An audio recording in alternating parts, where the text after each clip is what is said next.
Carter's, will you please introduce yourself and tell us a little bit about you?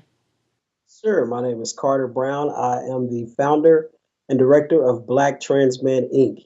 We're the first national nonprofit organization that is led by Black trans people with a focus on the disparities of Black trans people. Um, I acquired my passion to be an activist during my college years, just from learning more about my history as a Black person, and then also um, coming into my identity as a part of the LGBTQ community. Um, so, just having a passion for the communities that I found my identities for really pushed me to be an activist. And when you fast forward years later, um, here we are with Black Trans Men Inc. On a personal level, I like to say that I'm a husband to one and a father to many. Being that I am a community leader, I have several people that look to me as a father figure, and I take great pride in that as well. Oh, it's fantastic. Which people would you say have inspired you in your life? Oh wow, that would be a very long list. Um, but I would say hands down at the top of my list, I will say that my mother inspired me. From a very early age, she instilled pride, self acceptance of who I was. Growing up in the South, I grew up actually in a very small town, Texarkana, Texas. Um, and I grew up in the 70s. So being a dark-skinned black person, then I was also back then referred to as a tomboy or a masculine female. So, I never really fit in um, to the norms, even with my direct community, being that I was dark-skinned, being that I was a tomboy, being that I enjoyed school and arts and things like that, a lot of the kids that I like to hang around with didn't really indulge themselves into, but those were all the things that my mother encouraged in me. Um, she induced and engaged my thirst for knowledge in my history, my culture. Um, she also encouraged my strength to stand up and stand out, and also just my love for people. She's definitely a very loving person. She was a very liberal thinker, especially for our times and her time and age. And I'll just say that the combination of these characteristics that she really encouraged in me were a recipe for who I am today as a leader in the movement for the Black trans community. And what do you hope to inspire in others? And other people, I just hope to inspire love and acceptance. Love and acceptance for themselves, and also love and acceptance for other people. And I think just those small acts, or what seem to be small acts, can make a great impact to change the world. Well, a couple of times you've already spoken about how important history is to you. Why does history feel so important to you? What do you feel like you are able to gain from it? And how do you think history can help our community? I feel that knowing our history is pivotal in making change for the present and the future. You have to know who you are, where you come from. You have to know what you've come through as a people in whatever communities that you're a part of.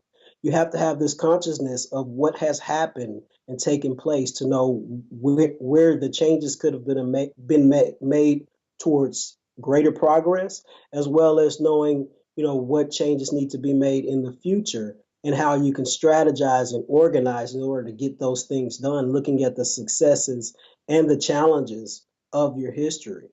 You also have to know, knowing your history tells you who you are. I know as a Black person, I'm a person that's built for resiliency. I'm a person that's built to undergo discrimination and harassment and these things that I don't know that other cultures could go through it because I don't know that they've had the same journey. But as a Black person, this is my only life and my only experience. And I honestly feel that it's an experience that has enriched my life in a way to be a very resilient person and a very strong person and a person that takes a stand for equality for all humans because I understand what it is like to be a second class citizen or to be denied equality in any scenario. Wow. Mic drop. What do you feel is the greatest threat that transgender people face today? The greatest threat that we face as trans people is silence. If we do not speak up, if we do not step out, then we will never be able to fully live freely as who we are. Silence is not just, or should I say, speaking out is not just going to, solicit the lobbyists for policies. It's not just waving the trans flag and being in every parade and every march and sitting on every panel. It's just being you and owning and embracing your identity when you're in the workplace, when you're at school, when you're out shopping, just your daily life. So often, many of us, once we transition and we get at a comfort level where we're able to assimilate into society, we kind of go back into this other little closet. I'm not going to let anybody know that I'm trans. Things are good for me now. I don't have those LGBT challenges. But what they don't understand is that we're leaving behind a whole community and generations of people that had the same struggles that we went through to gain that identity and that level of quote unquote privilege. And if we aren't visible to say, hey, this is who I am, and it's okay to be me. Yes, you're going to face challenges. You understood this when you decided, that you would fully pursue your full self. Yes, you're going to face challenges, but you're built for that. You are built for that. Believe in yourself, accept yourself, and love yourself. And when you do that, you give other people the permission to do the same thing. And that's the biggest threat for us as a trans community is silence. Without speaking out, we cannot grow. We cannot have other people accept us if we aren't consciously visible. So, I encourage our trans community to not be silent, to no longer sit in silence. When you see the issues on TV about trans equality, and you say, "Oh, well, that doesn't affect me. I can use the restroom at work just fine." Speak out. Don't just sit in silence, even if you just write a letter, or even if you just speak up to that coworker that is saying negative things about trans people without disclosing yourself. I understand that in a lot of scenarios, our livelihood is negotiable by speaking out, but there are ways to act even as an ally to the trans community while being trans. But either way, speak up for our community so that we can make progress. Otherwise, your silence is hindering us from our equality. Hmm. Well said. Thank you. How do you see violence affecting our community? Oh, wow. Violence affects our community. It's multifaceted in the various arenas and spectrum of how violence affects our community. And what I mean is that it's not just a matter of saying, I have my Black Trans Lives Matter T-shirt, That's awesome. which has names of, yeah. So yeah, awesome, thank you. But it has name. We make these shirts every year, and they hold the names of people that we honor at Transgender Day of Remembrance, which is people who were killed violently for their trans or gender non-conforming identity.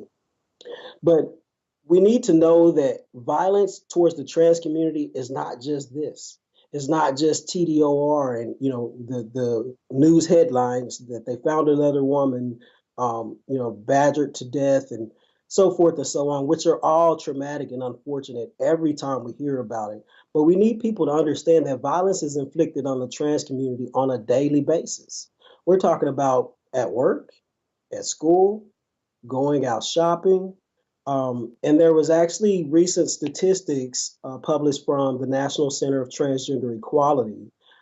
They do surveys quite often of the trans community to get the statistics on where we are and what the issues are. And they recently published some information I'd like to share with you. Let's see here. Okay. So just here in my home state of Texas, this isn't even just the national survey, which they also published the national survey, but this is just for the state of Texas.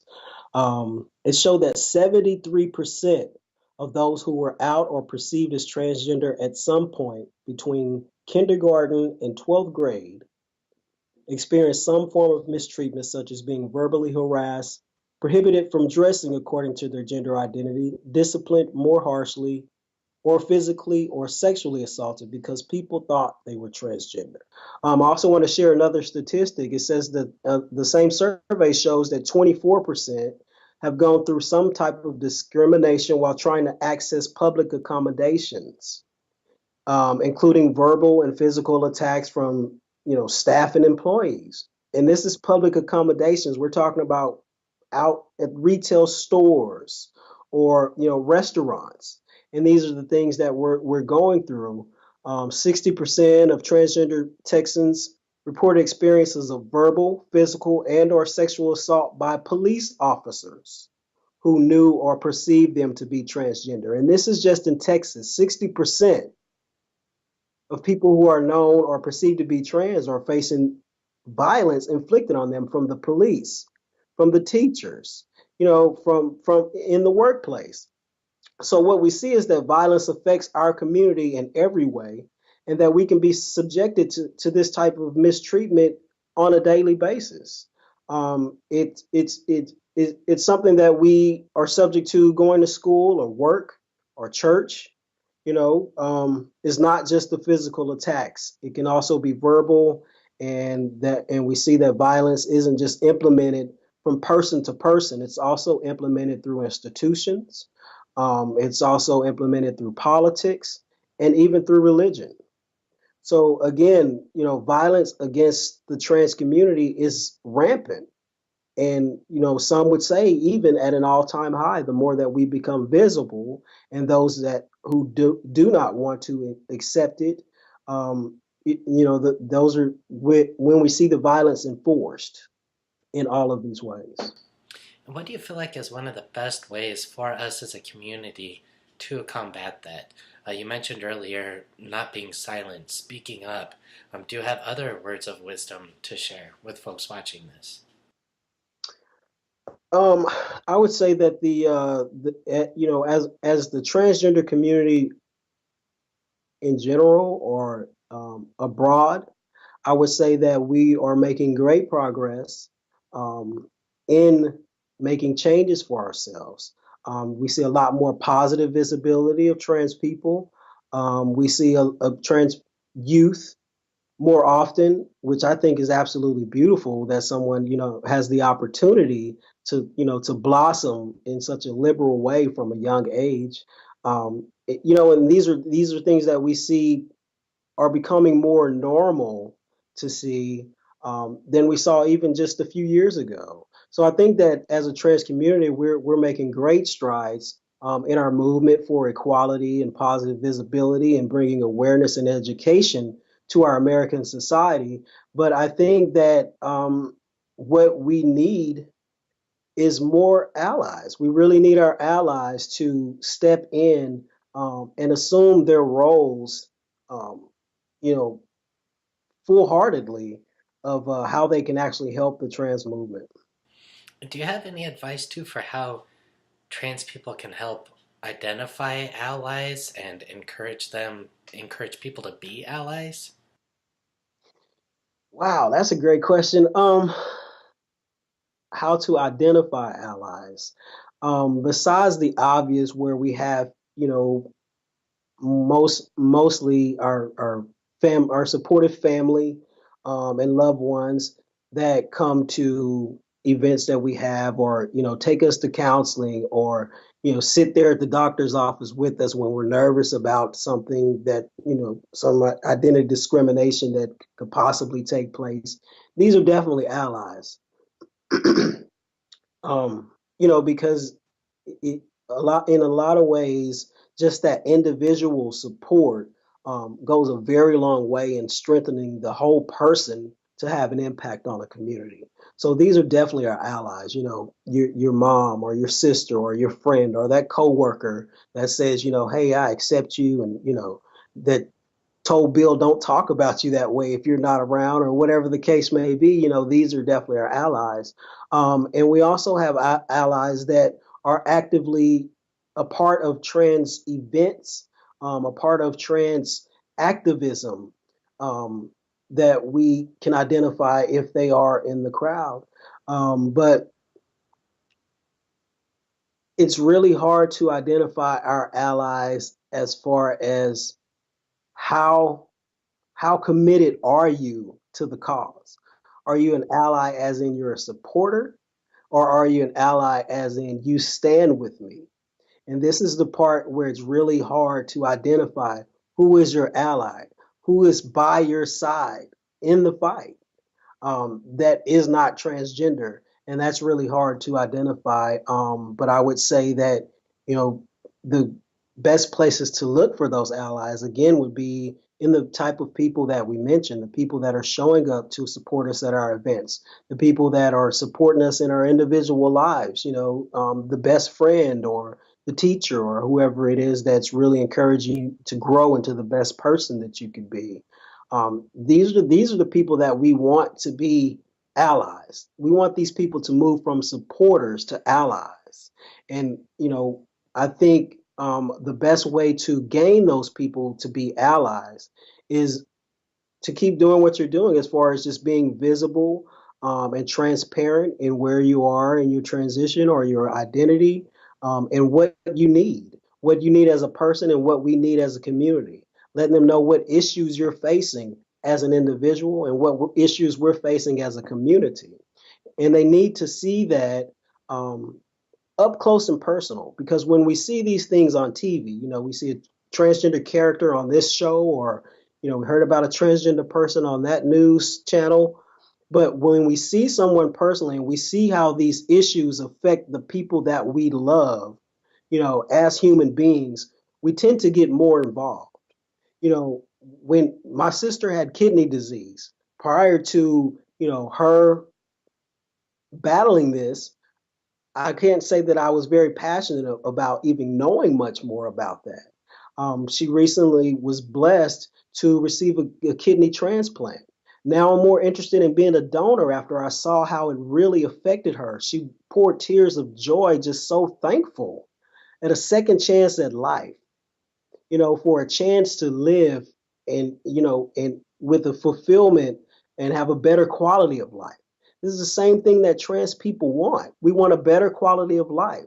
We want an equal chance at life. And so if people can see the struggles that we deal with and how these issues affect us personally, then I think we have a better chance of creating strong allies of the people that are right here by our side right now. What unique gifts do you see trans people offering the world? Oh, wow. I know a lot of amazing people with very unique gifts. Um, but I think the most unique gift that trans people have to offer to the world, um, is a new template for living freely.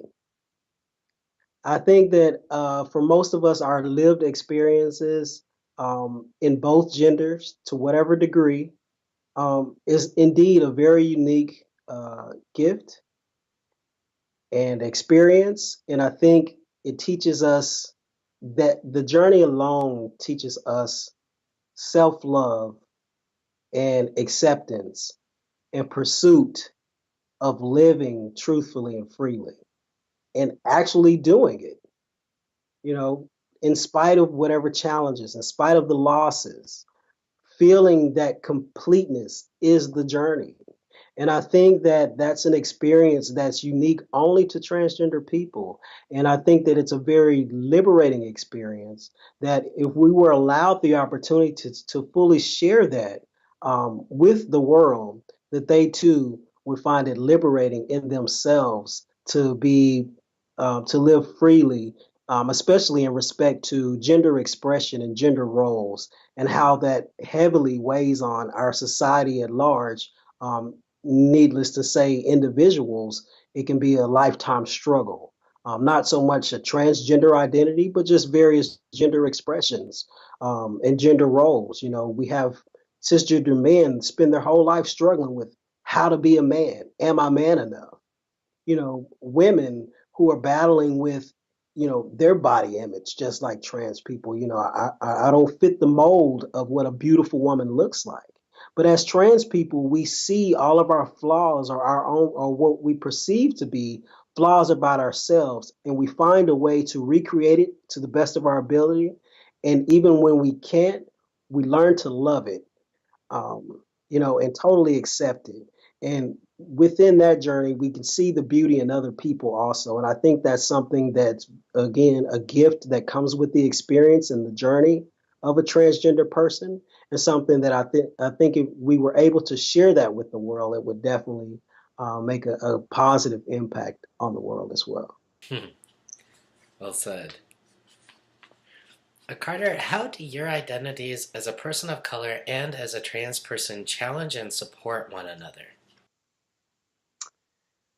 Uh, as a Black person and a transgender person, um, the challenges may be obvious to many as far as the discrimination that comes, or double discrimination, I guess you'd say, that comes with being both Black and then also a transgender person, which are both non-traditional um, or non-traditional heteronormative um, things when we talk about the hierarchy of who's great in society in America. Um, but I think that those identities support one another, again, in that it breeds resilience. You know, first of all, before my transgender identity is known, I'm Black. So I've always dealt with um, all of the issues that come with being Black. Um, you know, being a Black person, I would say that it requires you to have a certain level of strength, um, a certain level of poise, and also a certain level of aggression um, when need be. And I think most Black people have gone through some sort of discrimination, whether it was, you know, subtly or whether it was prominent. Um, I have to deal with discrimination as a Black person. And so I think, you know, I hold dual second class citizenship as a transgender person. A lot of the things that, you know, we fought for as Black people are some of the same things that I'm fighting for as a trans person. You know, recently, just with the Marriage Equality Act, you know, historically, my Black identity would have denied me that. Present day, the trans identity denied me that, you know, but now that's been changed, you know, and this is just an example of the various discriminations that having the intersection of identities of race and gender identity um, that I have to deal with, that sort of prepared me for one or the other, or yeah, in an odd way, I'd say that one prepared me for the other, and the other sort of feeds the other, if that makes sense at all. Such as um, dealing with discrimination as a trans person, a lot of times my approach is the same as I would as a Black person, um, and vice versa. As a Black person, I think about, you know, the discrimination that I endure as a trans person. And And can you elaborate on oddly, that for us? Like what that looks like? yeah, sure. So, what I mean to say is, as a Black person, and more so now as a Black man, I'm used to, um, if being pulled over by the cops, um, being profiled and pulled over by the cops. I'm used to that discrimination, and in the 90 times out of nine times out of 10, the hard time that I may endure from that interaction.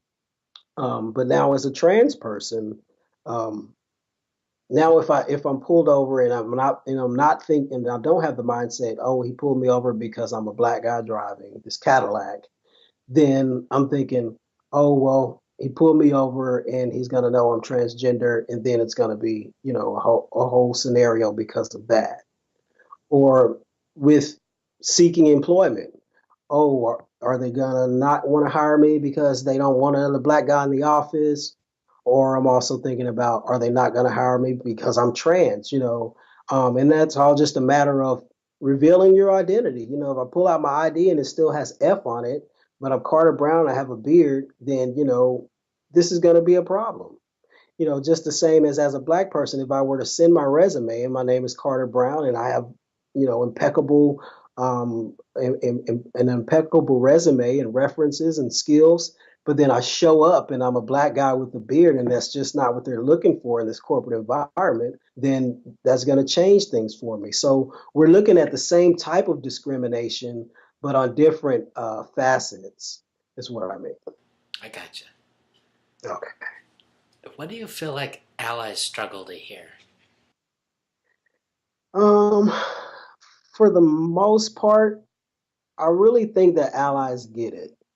I think that they care about equal treatment for all people. So, on a general consensus, I think that allies get it. They get that we're humans and that we have the right to choose who we want to be and be treated equally while doing so. They get that. But I think our allies struggle to hear how important they truly are to the movement for trans people. In many scenarios, it's our allies that we count on to actually be our voice. We count on our allies to be our eyes and ears. Um, in a lot of scenarios, they have full access to places that we can't get into, and they can catch the ear of someone who'll take a minute to listen to them, that wouldn't give a transgender person the time of day. So I think that the allies really don't understand how important it is, that they stand with us, not just behind us, but we need them to really stand with us, in order to propel the movement forward and really see change. Um, they have access to make changed the hearts and minds of so many people, simply because of what I say, they can sort of translate or speak their language. You know, it's easier to identify. If I'm talking to another brother like yourself, another trans man about my manhood, I'm going to relate to you a lot more on a lot more levels than I would a cisgender male about his manhood, because, we kind of speak the same language, and if I were to tell you what his experience was from what he told me, I could probably say a few things that could relate it to where you could understand it a bit better than him telling you directly. You understand what I mean? So this is the role that our allies play for us in many scenarios. We need them to really be the voice for us, and we also need them to, give support financially. We need their financial support and donations because whether we have allies or not, trans people are going to fight for our rights, but we need help. We don't mind doing the work. If you want to just support us, financially, you see a trans organization locally doing great things. You heard about it. Maybe you have a relative, a kid or something that's transitioning, and they were able to reach out to this organization. They really made a change in your loved one's life. Give to them so that they can continue to do the work that they do.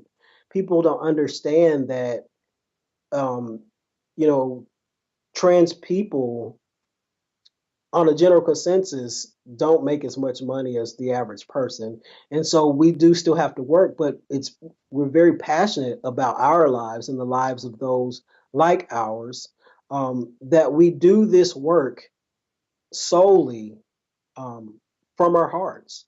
And there's not a lot of money, a lot of times, but the work is so necessary and it's so needed. And I've seen just in the 6 years that we've been in business, I've seen so many great organizations come and go simply because they didn't have the financial support. Surely, if they had the money, they would keep going, but they don't have the financial support. And even though we can reach out to our community to give to us, again, we're less than 1% of the whole population. Our allies outnumber us greatly. So we need our allies' financial support. We need them to be our voice in the places that we don't have access, and we need them to be visible for us, to be our visibility and representation in the hearts and minds of those that cannot actually see us or cannot actually speak our language. So I would say that overall, I think that allies get it and they're in a great place as far as supporting the transgender community and the movement for equality. But I think we need them to hear how important they are and to really step up and give more to the movement of the trans people because they do believe in equality for all people. When you were first starting, kind of shifting gears here, when you were first starting to explore your gender, were you concerned about going from being seen as female to being seen as not just a man, but a black man in our culture? Honestly, no, I wasn't. I did not think about that in detail. I was just so excited to move from female to male, and just gradually see myself shine through the reflection in the mirror. Though that was my biggest focus. Um, but the uh, the reality of being a black man in society that came very quick, that came very, very swift and with great impact.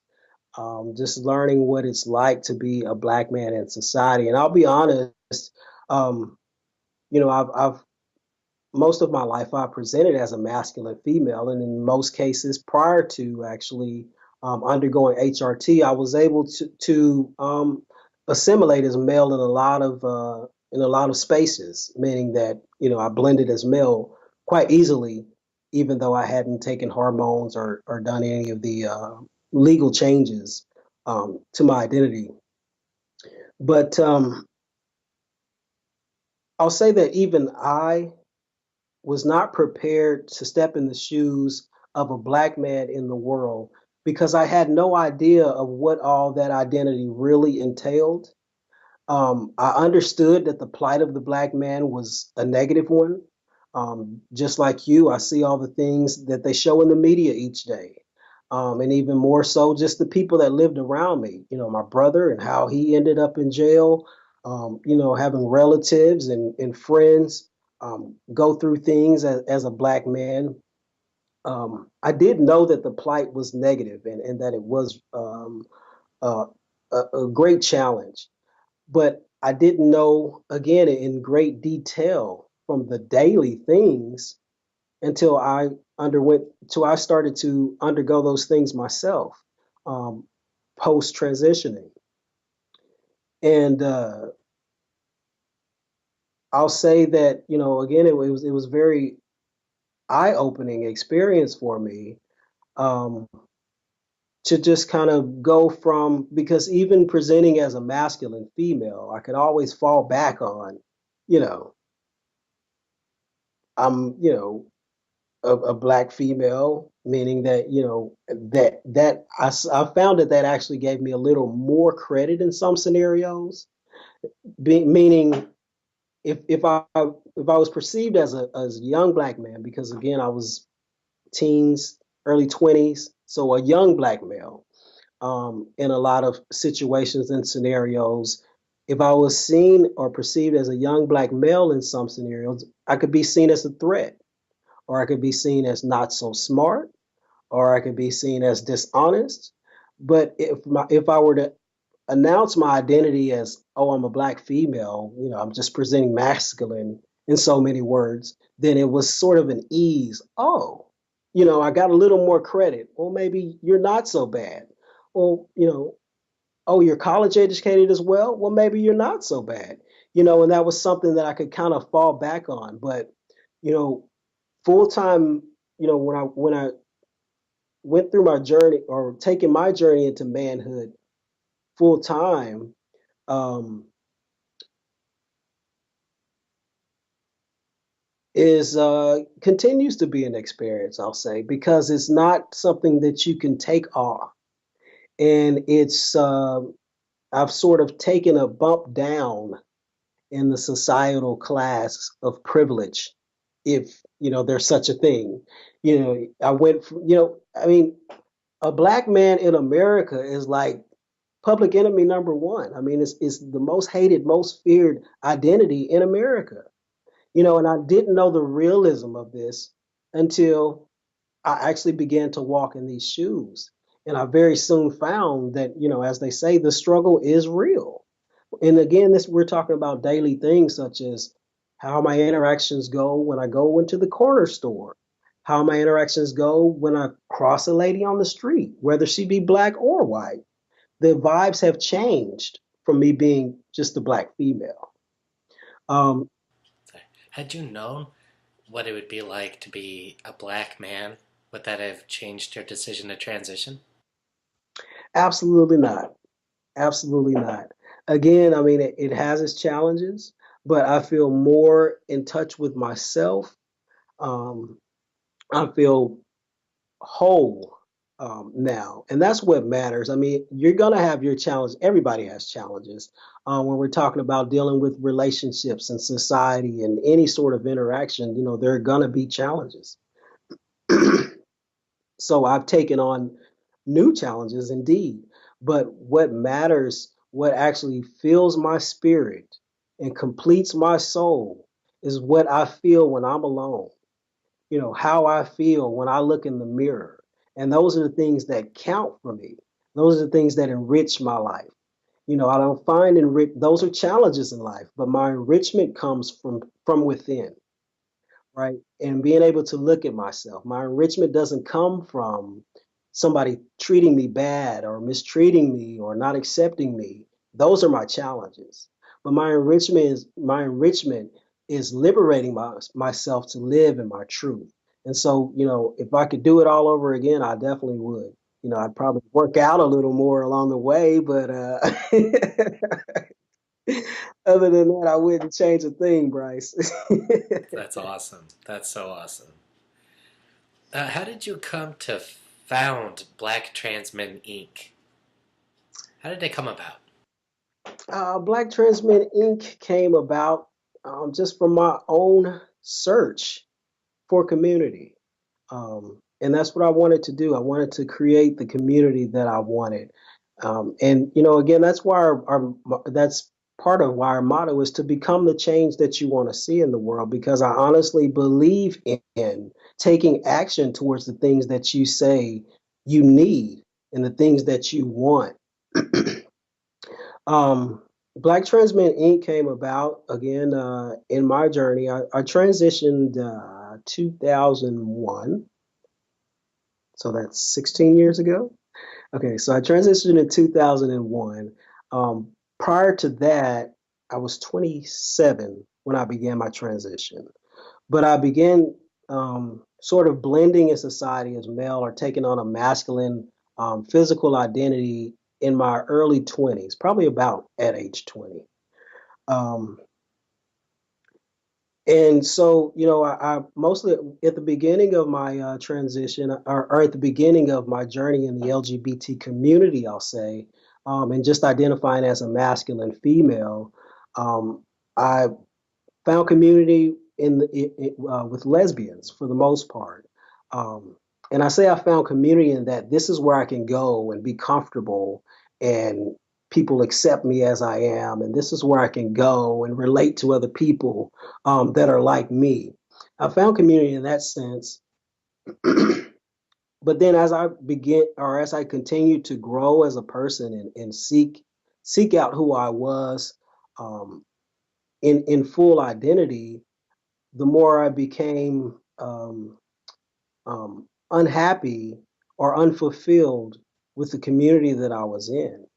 Um, and I began to think that I wanted more for myself. And the more I would express these things among my friends, there were fewer people that were able to identify with.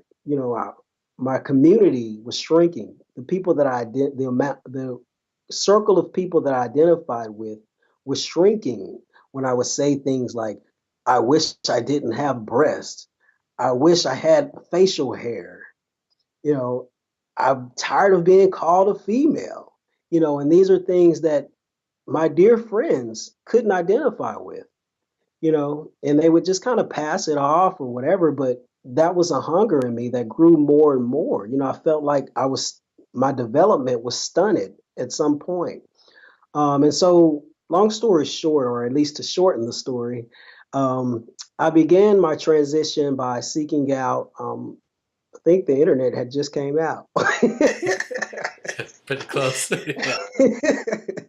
But I began because I started going to the library. I didn't have a home computer or anything like that, but I started going to the library to access the public computer to just sort of research various forms of identity and what was really going on with me. Because at this point, this was something that was prominent for me to actually dig deeper into.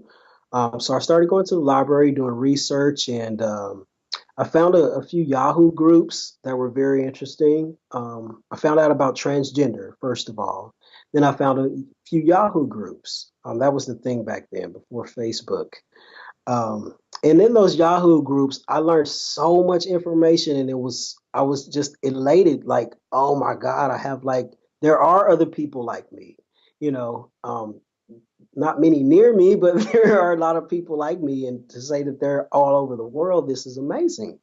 And so I began to get more information and resources and things like that to really help me out.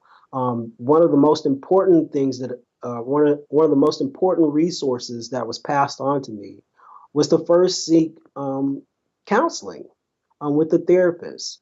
And with anyone that's going to transition or is contemplating that, I always encourage them to first seek counseling with the therapist, because for me, that just really helped me to better define some of the thoughts and the feelings that I had, and to know that I was sure this is something that I wanted to pursue.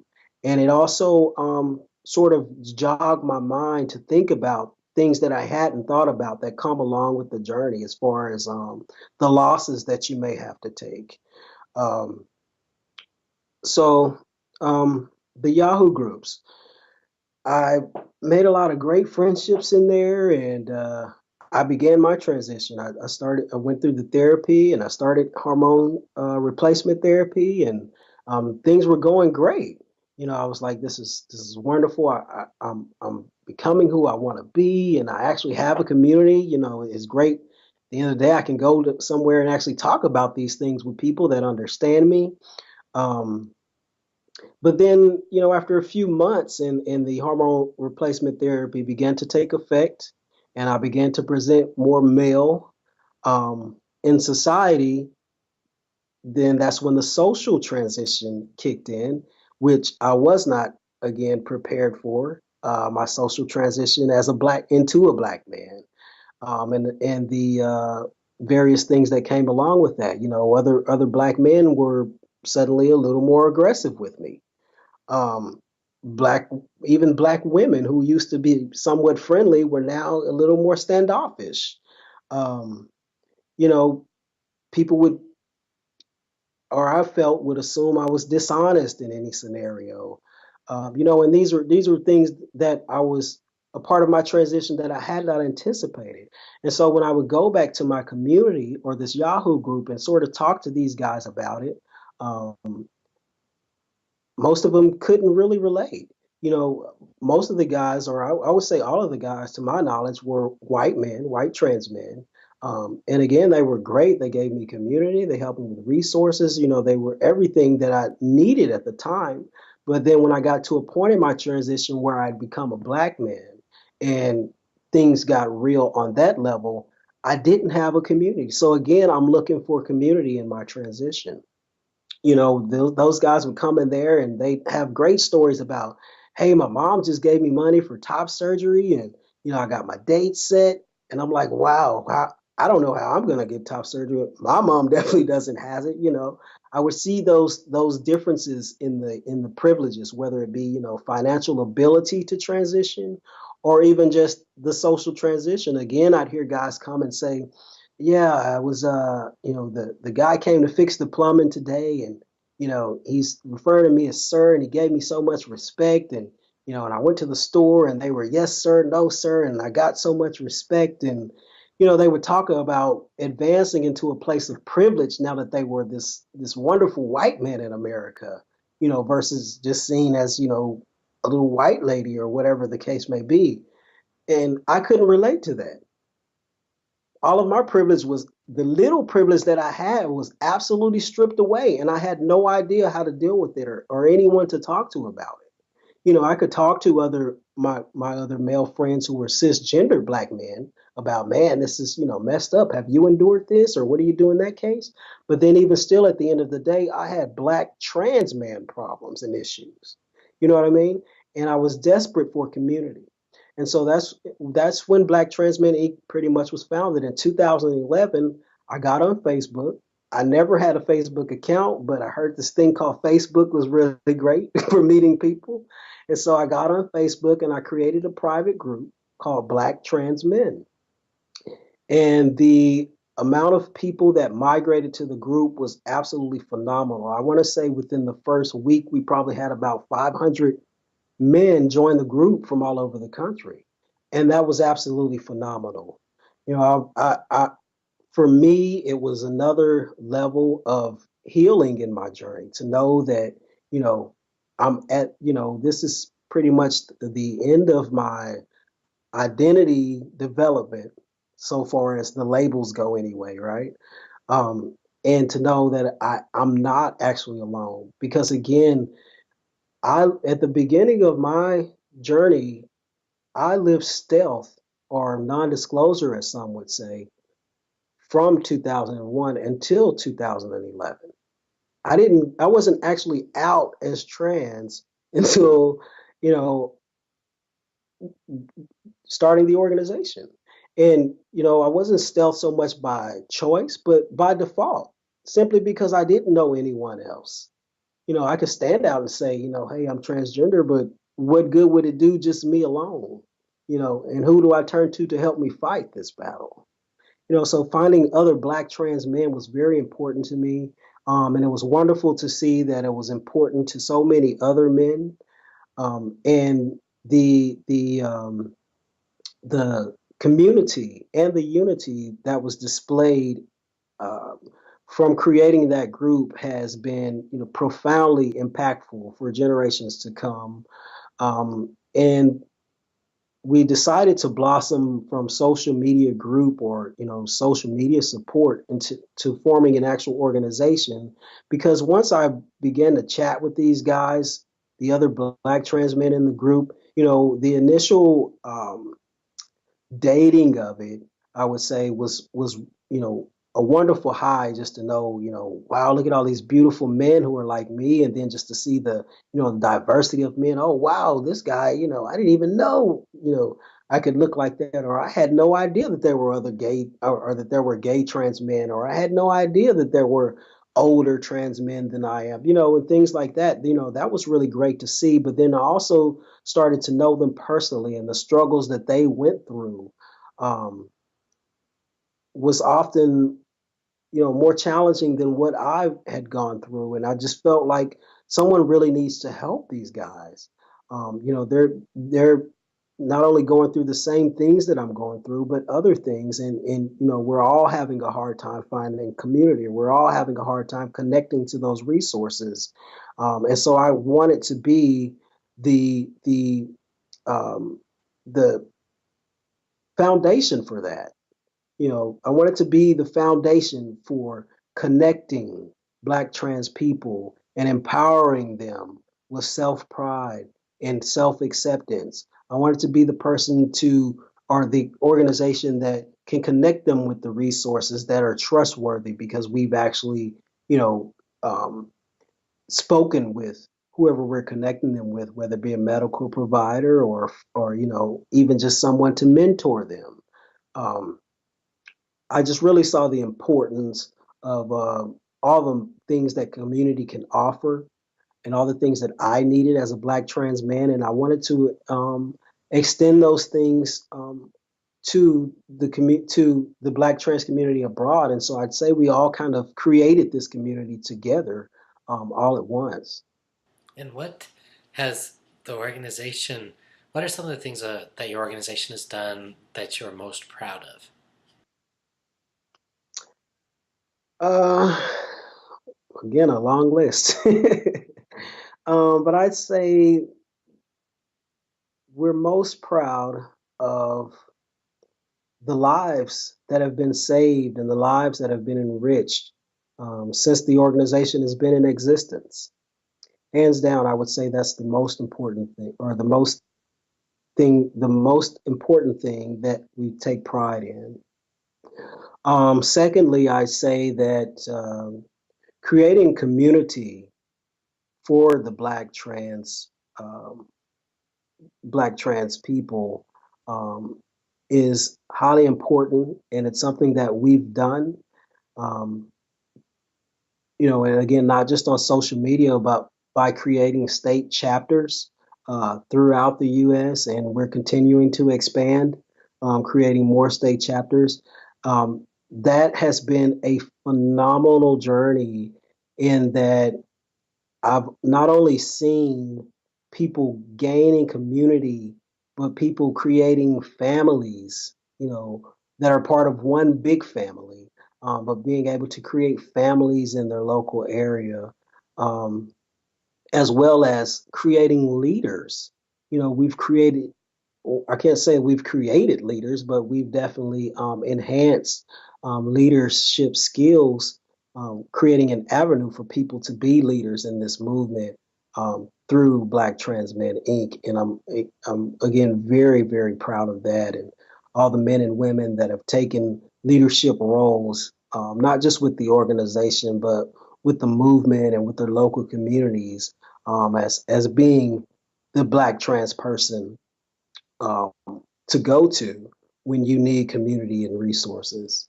Um, and of course, I'm very, very proud of our Black Trans Advocacy Conference, which we're celebrating our 6th year this year. And it has been a conference like no other, um, needless to say. And I'll expand on that a little later if you'd like, but I'm definitely excited about that. Yeah, and do I understand correctly that the advocacy conference, that is basically, that's for both trans men, trans women, and also folks as families as well, right? Absolutely. What made you shift the focus to include trans women and their families as well, instead of, even though your organization started with a focus on Black Hmm. trans men? Why the expansion? Hmm. Well, Bryce, we felt that it was important to expand because Black trans men are simply an extension of all those things, of our families, and of our trans sisters. And, it was really great. And I think that the very first conference, um, where it was just Black trans men, was needed at that time because we really needed to establish ourselves as um, a foundation for a movement and take our place as men in leadership of a movement.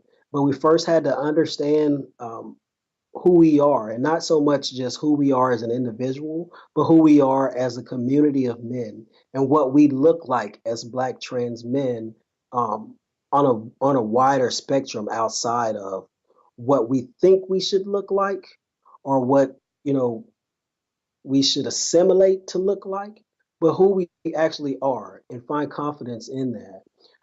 And so once we were able to establish those things, our identity and our strength in our identity and pride, we felt that it was important to also take a stand with our sisters. Black trans women or trans women overall have been on the forefront of the LGBTQ movement for years. Um, However, I have a wonderful sister, Carmarian Anderson. She's actually the co-founder of Black Trans Women Inc. She came to me and she was saying, these are wonderful things you guys are doing. Um, and I just feel that we should organize something like this for trans women.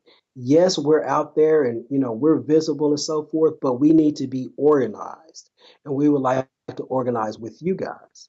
And so that's pretty much where we decided to expand um, our advocacy work to be inclusive of our sisters. And then also understanding that even though trans men and trans women have the common denominator of a transgender identity, that a lot of the issues were very specific and unique to each gender identity.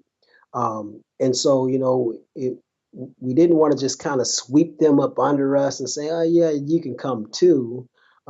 They definitely needed their own space to build and grow and find strength in community as Black trans women and the exclusive issues that the Black women go through versus just being a transgender woman, which sort of mirrors the same thing that or the same grounds in which we created Black Trans Men Inc. Awesome. So for starters, our country doesn't, show much respect or dignity for black men, period. So then, as you've Mhm. talked about, to add the extra component of being trans on top of that, it's just that much more. So how can we, work on supporting, the identity and lives of black trans men, both on both levels, not only um, in terms of being black men, but then trans on top of that. It's kind of like saying, how can we support you as a Black trans man, even though we live in a world that doesn't support Black men? Is that Yeah, that's pretty much it. Like, like they were? what can we So I do? guess Like, I guess what I'm interpreting is that how can I specifically support you but not just in general. Because I guess my confusion lies in that my identity as a Black trans man is also my identity as a Black man. So it would have to be a blanketed question of how can I support you as a Black man living in a dot dot dot. See what I'm saying? yeah, yeah, Black men are definitely um, at the bottom of the totem pole when it comes to being treated with respect and equality in society. And as a trans man, I am a part of that because before my trans identity is known, I'm just seen as a Black man. But I think that I could, or we could use more support as Black trans men in understanding that our issues are unique. Um, Even though we did take a journey into into Black manhood, it was a very different journey, and we have to acknowledge that. But speaking in general or to general society, I don't expect you to acknowledge that until I fully acknowledge that. Um, so with that question, I feel with the question turned that way, I sort of feel a responsibility. I feel the responsibility of um, getting you to support me more, not you specifically, Bryce, but of getting more support as a trans man, um, in addition to a Black man. I can't say versus, but in addition to a Black man, getting more support as a trans man, I feel a responsibility of letting people know the uniqueness of my journey and the issues that I face as a Black trans man. But overall, I feel that it can be eradicated as far as the lack of support or discrimination. I feel that that can be eradicated again, like you said, again, if we just do away with the racism overall and, not worry about the specific variations of the black man, but just sort of see all men as equals. Unlike other trans conferences, the Black Trans Advocacy Conference offers a ball, complete with judging, high dress categories, and just all sorts of fun that keeps people up until 4 in the morning. Why did you decide to include a ball as part of the conference?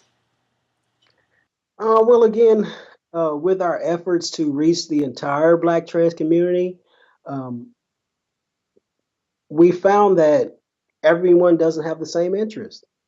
What do you know? But we really wanted to read. There was we found that although we are an exclusive community, meaning Black and trans, that we're also our identity overlaps into several communities.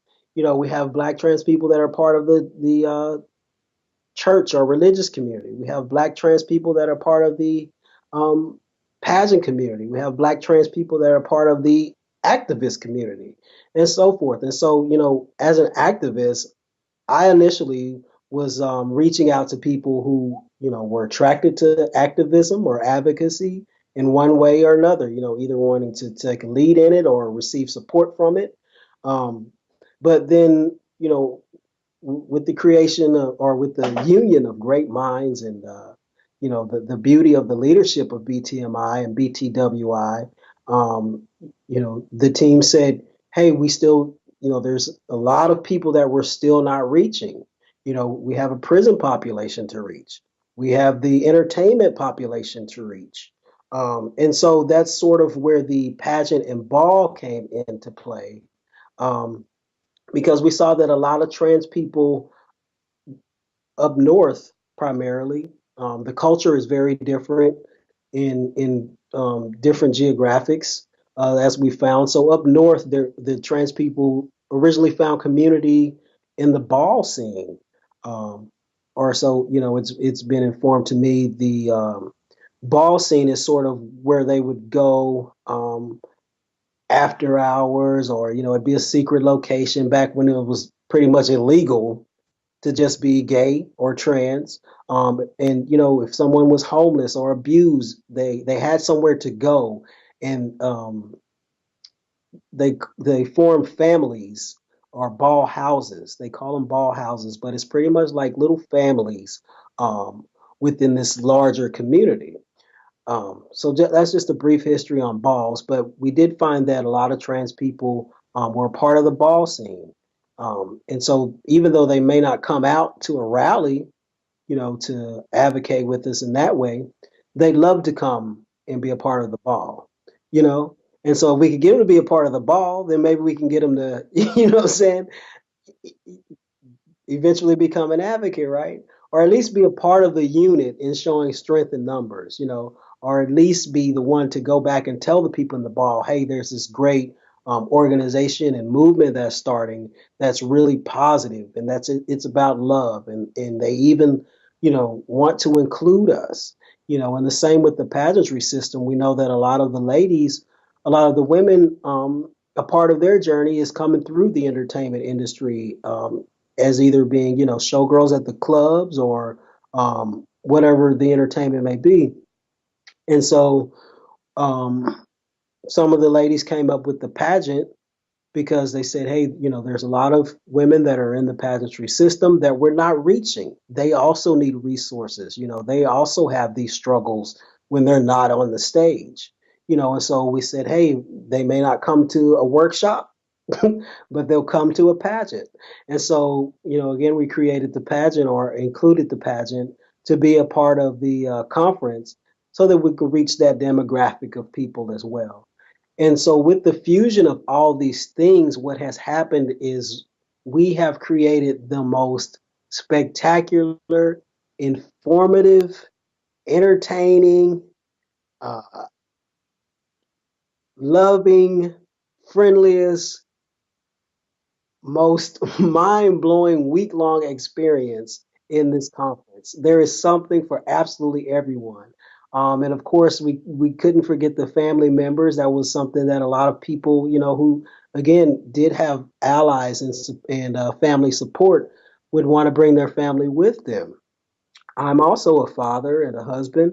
And I saw the importance of just having a family around to normalize it. A lot of trans people have lost family, and they wish they could go somewhere and, see little kids running around at the park at the family reunion, or, be able to cook out with their friends and aunts and uncles and things like that, but have been ostracized from the family. And so, again, by creating space for the families, um, this is a very important component to the whole BTAC experience and pursuing just a fulfilling life in all components. Is, for a lot of people, that gives them the normalization and the realism that I can have a family. I have one now, and I can also create my own. It is possible because I see all my trans brothers and sisters here who have families. They have someone who loved them. They have children, and these are things that we really need to see as trans people. It's important, as we're coming into ourselves, that we're able to see somebody that looks like us, but we also need to see lives that look like ours. Lives, a lot of us just want normal lives, quote unquote. And so just to bring that normalcy component, including the family, was very important to us as well. And I'm also very, very excited, while we're talking about creating families. We have a new extension of the organization called the the Anchors, and this is actually a lot of the women that are either dating or married to trans men, and they also need community and support, um, for themselves and how to support their spouse and so forth. And that's been coming along really, really awesome. A wonderful young lady, Miss Rebecca Jackson, is kind of spearheading that. And so they got some really wonderful things that they're going to implement at the conference this year, again, to expand the inclusivity of everyone. We want the conference to be a place, not just for transgender people, but for our families and our friends, everyone that's a part of this life, um, we welcome, You're and succeeding too. I mean, because your conference is often referred to as the family reunion, like that people like, and yeah, they call it family reunion. indeed, Congratulations, that's fantastic. About another offshoot or another branch of the family tree, right? The anchors. indeed, indeed. Uh, who is one black trans person who you think everybody should know about? Ooh. And I was actually thinking about this one, but I can't just think of one person. There's like so many awesome people. Um, but the first person that I would like to introduce every first black trans person I would like to introduce everyone to in my long line of people would be Miss Monica Roberts of Houston, Texas. And Miss Monica Roberts is an absolutely phenomenal woman. Um, she has a wealth of knowledge and experience, um, as a transgender person and as a black person. Um, and I would suggest that everyone know her specifically because of her wealth of knowledge on Black trans history. She is a living encyclopedia. And again, because I feel that history is so important in gaining a foundation and just sort of getting grounded, in building who you are. Monica has so much knowledge of just Black trans history, that for example, we did a 2 hour, we did a 120-minute workshop at the last conference just talking about Black trans history, and she facilitated last year, and it wasn't enough time. when it ended, people were still asking her questions. I mean, she just has so much information, and she's also a very awesome journalist.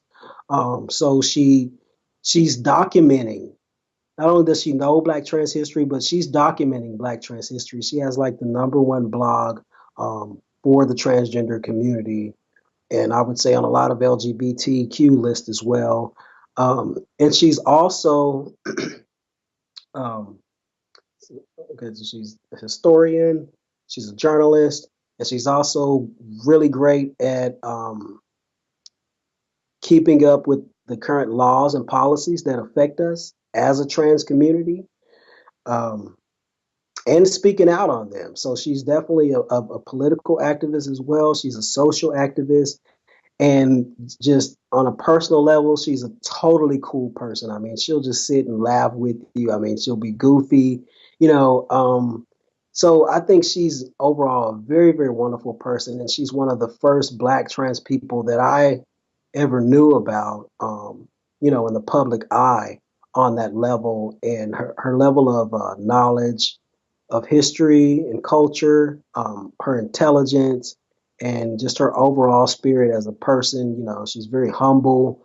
I think she's a great person that everyone should know when they want to get general characteristics and knowledge of Black trans history and people. Awesome. Carter, you're a very successful person, right? Someone with a lot of drive, a lot of knowledge, and a lot of connections.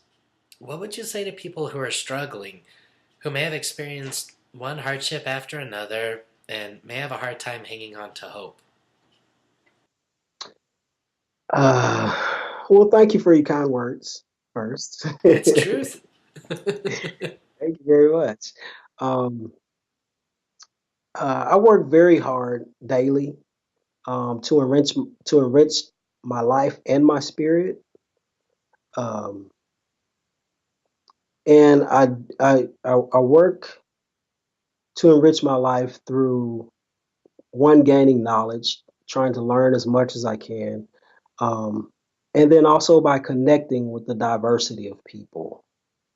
Um, Most of all, I find enrichment in consciously staying in the present, because this is helpful to me because I've experienced a series of hardships, in my life as well, and I still go through struggles in my daily life. But through it all, um, something that's really helped me to be consciously present is just stating to myself that the situation is just the situation. It's just that. It's just the situation that I'm in. And this is what's going on right now, but it's not what's happening tomorrow. It's not what happened yesterday.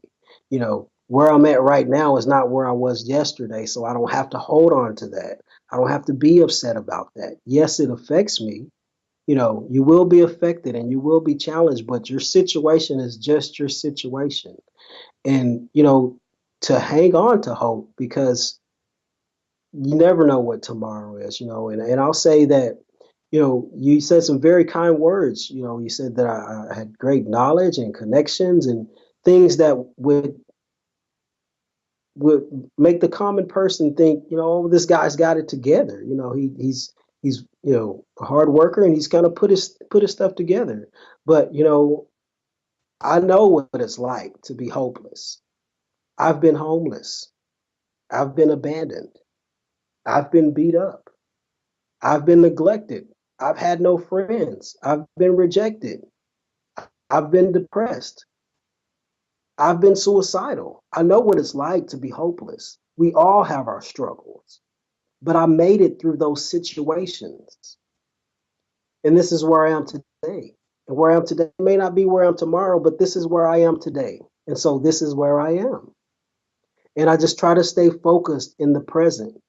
And I understand, um, as I've matured, I understand, um, that there is no good times without the bad. You wouldn't really appreciate it. I understand that all those wonderful things you said about me were things that I've strengthened by going through. those situations. So for anyone who's feeling hopeless, I would say have hope and just hang on until tomorrow because the situation you're in today is just a situation and it's just right now. Um, I would also say to become the change you want to see in the world. A lot of times we get so caught up. Um, and I know that depression is a very real thing. It's not something that you can just turn off and turn off. It's not just mind over matter. For a lot of people, I know that depression is a very real thing. Um, and it may be that situation that you're in that's forcing you to stay there, or so you feel it's forcing you to stay there. But again, I say recognize that your situation is just a situation and you always have options. You may not feel like you have a lot of control, but you always have options. And if you want to change your situation, then you have to make a change. You have to become that change that you want to see. Amen. Do you prefer studying history or making it? Both. Both. Um, Again, I believe that the two are intertwined. You have to have knowledge of self, um, both historically and culturally, um, to know what you're made of, and also to know what you're growing into, what you want to grow into, and what those possibilities are. Um, I think that studying history is a pivotal building block to becoming a change maker of history or becoming a history maker. You definitely have to know your history. So I'd say that I prefer both. Excellent answer, says the historian. uh, if you had a gravesite and somebody visited it 100 years from now, what would they see on a headstone if you had one? He loved and was loved. That's a hell of a life. That's living. Very well That's said. living. Yeah, very, very well said. I wanted to come up with something like, really profound, but That is, and it's so short too. And also, the headstone isn't that big, so you got to maximize the words, right? Well, is there But that would anything be else you'd like to share that I haven't asked you about? That you're just that you want to make sure that people know, or any words of advice you want to share? um well, no, of course I'd like to share with everyone that the Black Trans Advocacy Conference is April 24th through April the 30th here in Dallas, Texas at the Marriott Quorum on Dallas North Tollway. Um, and everyone's welcome. Black, white, trans, non-trans, mom, dad, kids, cousin, best friend. We'd love to have you all there. Again, our work is an advocacy, but our spirit is love, absolute love. And we welcome everyone with open arms. Um, and we want to organize to make continue to organize to make change.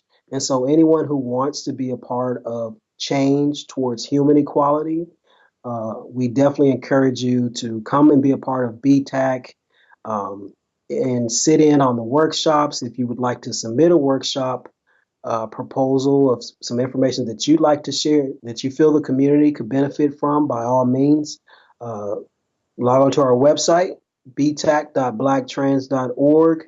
If you'd like to sponsor someone else to come and be a part of the conference, you can also do that.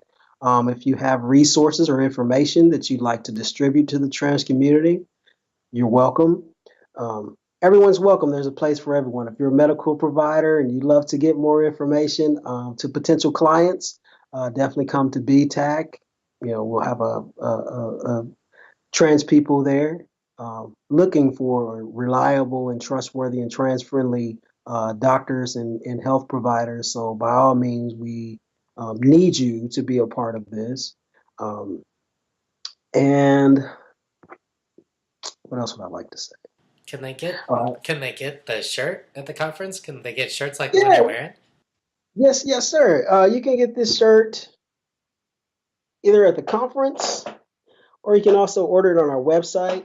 And all donations made for the shirt do go to our Black Trans Anti-Violence program, which supports our ability to do um, anti-violent work for transgender people, as well as our annual Transgender Day of Remembrance events, which we do all around the world in each state chapter as well. Um, what size you wear, Bryce? Large.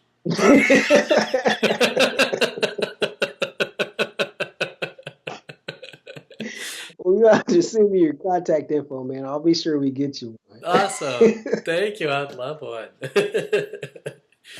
Is there anything else you'd like to share with us? Not at this moment. Again, I'd just like to thank you, Bryce. It's really wonderful. It's been a pleasure talking with you. And thank the wonderful people of Forge for the work that you do to combat violence against the trans community, which is so important. Please continue to do the work you do, and we won't have to make any more shirts like this. Um, Thank you again for allowing me the privilege and the honor to be on this wonderful video series honoring Black trans history. Um, you've been an impeccable host. And again, I thank you so much, and I look forward to seeing you at BTAG. Yay! Well, thanks. Oh, yeah, the pleasure's been all mine. Thanks, Carter. You're amazing.